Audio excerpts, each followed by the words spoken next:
Hello, Claudia. Hello. Happy Mother's Day. Thank you so much. Happy Mother's Day for you as well. And Selma, happy Mother's Day and welcome back. Oh, thank you, Letty. Welcome to our meeting. Right. Happy Mother's Day to you. Yes. And So it's Mother's Day in the majority of the world, right. I think. Okay. Okay. Right. So I've just got 5 questions for today. So it's pick a card time. And Claudia, you're first on my screen. So here we go. What was the best birthday you have ever had? Wow. I think it was my 15th because here in my country we celebrate when the girls when the girls, how do you say that, get or start their 15th, not the 16th, but the 15th. So it was my whole family organized the party for me, and the cake, and my friends of the time at the school, and it was so nice because I was so young and I was really happy because that was my first huge party at the home. Right. So where you live, you do 15. I think maybe here we do 18 or 21. Years ago, it was 21 because it's like 21, they gave you the key of the house. You were like an adult. You could vote. You could drink. That was years ago. And then they brought it down to 18. So I don't know what you're celebrating at 15, like becoming an adult? No, I think it's more a tradition here in my country. I know, for example, in Mexico, they celebrate the 16th, and also in the United States. But here is 15. I don't know why. Maybe most probably like when you the step to be a girl and just to be a lady. Yeah, like to becoming become a lady. Yes. Yes. Becoming an adult. Right. Salma, do you like reading? I like reading. So this question is for you then. What's the best book you have ever read, and why did you like it? Oh, the best book I have read. I have 2, but the other I don't know how to pronounce it in English, and so I'm going to say one. 100 Years of Solitude of Gabriel Garcia Marquez. My best. I Right, so love you'll have to write that in the post because I don't know what it is. 100 Years of Solitude. Solitude. Being yes. alone. By Gabriel Garcia Marquez. He is a writer, and this book is amazing. Is realistic, fantastic. But what kind of book is it? It's a novel. It's a novel, right, but it's a novel. He writes about the family during 100 years, and the progression from one generation to the other.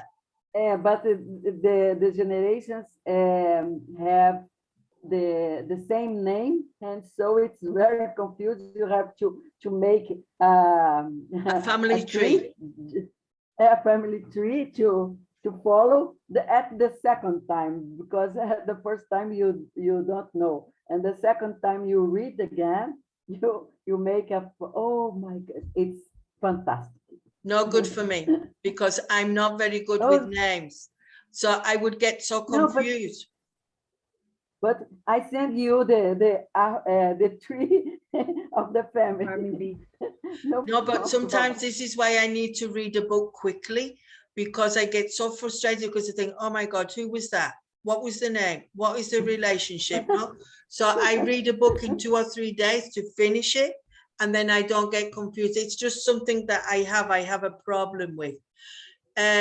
Claudia, what is the best film you have ever seen, or what films do you like to see or to watch? Films.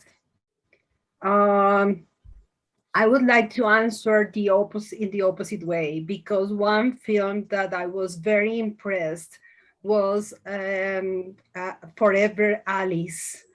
And it was a film that really shocked me because it was so hard. It's the story of a woman who became or Alzheimer in a young Oh, age, and mm-hmm. it's oh my gosh, I think the actress is Julia, I don't remember the last name, and she won the Oscar for this character, and it's amazing. It's a Amazing. reality, but I've never seen that movie again because I cried my eyes during the movie, and after that because it was so shocked, I think it's the word, very that reality when you to imagine that you lose your mind, Your and memory? yes, and but you are what you think, and if you lose that, who are you in the future if you can think or be yourself? And that's a deep reflection about the But movie. do you think, you said Alzheimer, no? So who do you think it's more Alzheimer. cruel for, the patient or the people around them? Um, You both understand? of Because them. if you, I'm just imagining because we don't know, but if you have Alzheimer, you are unable to think, remember, react. I don't know how you feel, but the people around you who have to look after you, maybe that's Yes. more cruel because the person who is ill is living in the world and they don't know really what's going on, no? But we could be wrong. Yes, No? They can that's see terrible. themselves looking out, but they can't do anything. I don't know. So it was a very sad film that made you wake up about reality, and you cried your eyes out. You cried your eyes out. Okay. You cried your Thank eyes you. out because you cried a lot. No, you cried your eyes out. I cried my eyes out. It goes all together running quickly. And you find the theme of the film too near to reality, no? Too close to reality. And it made you think a lot. Right. Selma, what are the most difficult things about learning English?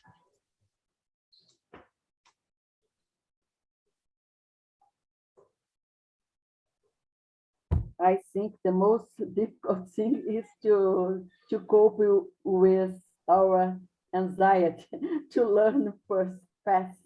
Right. To learn fast. Okay. So let me see if I understand. So you get nervous or anxious because you don't feel you're learning enough in the time you are spending that. Okay. So you find, but do you find it difficult, the pronunciation, the writing, the listening, the speaking? No, I think the most difficult for it, any learners is speaking, because the input is easier. You study a lot and you know that you have a lot of input, but output to not writing. I think writing it's easier, but to speak it's more difficult. Because, for me, for example, I and I know think for people most who of learners. prefer to write because they feel more comfortable writing and they are in their comfort zone writing. And then when you ask them to speak, no, I prefer to write. Because if I ask my student which activity they would like to do, any but speaking. And writing, I think it's nearer to home, no? When they're writing. So Because it's when you difficult write, you have time to react. to think about. Yeah, to react, no? Also, when you are speaking, you have to use a lot of skills at the same time. You're listening, you have to come back again, you have to digest it. It's a lot of things coming at you at the same time. Exactly. So you need to learn how to react to what's coming at you and what you want to produce, and to be able to express what you really think is difficult as well, no? Right. Exactly. Claudia, describe a person you really admire. Person I really admired. I don't think it's a particular person, because I really like many skills and qualities of many women, especially the stronger women that I can find in acting in politics, for example, extraordinary researchers. I don't know, I really admire those women that have had opened a road in this difficult world that is mostly for men. So every space that these women had opened is facilitating the process for the next generations. And I really admire those women that are studied careers like science careers, research, or many other professions that weren't able for women in other times. Right. So you haven't got one particular person that you admire more than anybody else. You admire women who have opened the doors to the next generation of women who are coming after us or after them, and maybe make breaking down barriers so that the next generation can find it easier to continue. I'm watching at the moment a series about Vikings, and it's not that I recommend it to anybody because it's very violent, but I thought I wouldn't like to be a woman in this moment in history, because the women there didn't have a lot to say, and the way life treated them, no? So you need to look back in history to see how women were treated before, and then you realize how far we've come. We still have to go a bit further, but I wouldn't like to live in a time in the past, because I would be frightened to live in a time in the past. And you, Selma, do you admire anyone in particular? In particular, I can say that I admire Christian Saunders, the owner, our teacher, because I think he is a great person, and he thinks in change the way they are teaching English, and the way we need to learn English. And I think he's a great He's motivating, human inspiring. All the time. If you have the opportunity to see many videos he made, it's amazing, because he gives us we know that we have a hard work to learn, but he gives us the motivation and inspiration, and I really admire him a lot. Yes, because he's a different kind of teacher. Exactly. We are used to the old classical traditional teachers, and he has broken that mold, and he is trying to bring you a different method of reaching your goals in learning English. And sometimes he's had a few Exactly. problems because of the way he thinks. Now, I remember one of the first videos I saw, Mhm. and it was throw away your English books. Don't use textbooks. And I thought, wow, that is just unbelievable. Wow. The funny thing is, some Mhm. things that he says, I have been saying to myself for years, but I have never used a platform Mhm. to say it or anything. And I used Exactly. to say it to myself or to my teachers that I was more like Christian Andersen in the way of thinking, no? Christian Sanderson, sorry, Mhm. Anderson is right.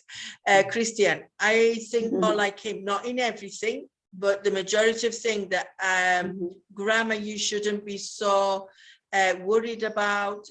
Communication is the most important.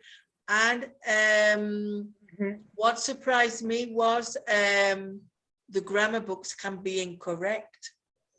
And the grammar books, we don't have to follow them so closely. So he has Mhm. very new ways of thinking, and he wants to Mhm. inspire people. And that is the most important thing Exactly. with learning a language, Most to important. inspire, no? Exactly. It inspire. Exactly. Right. Exactly. So thanks, girls, for coming. And we did some questions today. Okay. Pick a card. And I hope you Okay, enjoyed this very short conversation. Mhm. Okay, then. See you. You. Okay. Thank you. Okay. Thank you, my dear. Bye. Bye. Bye.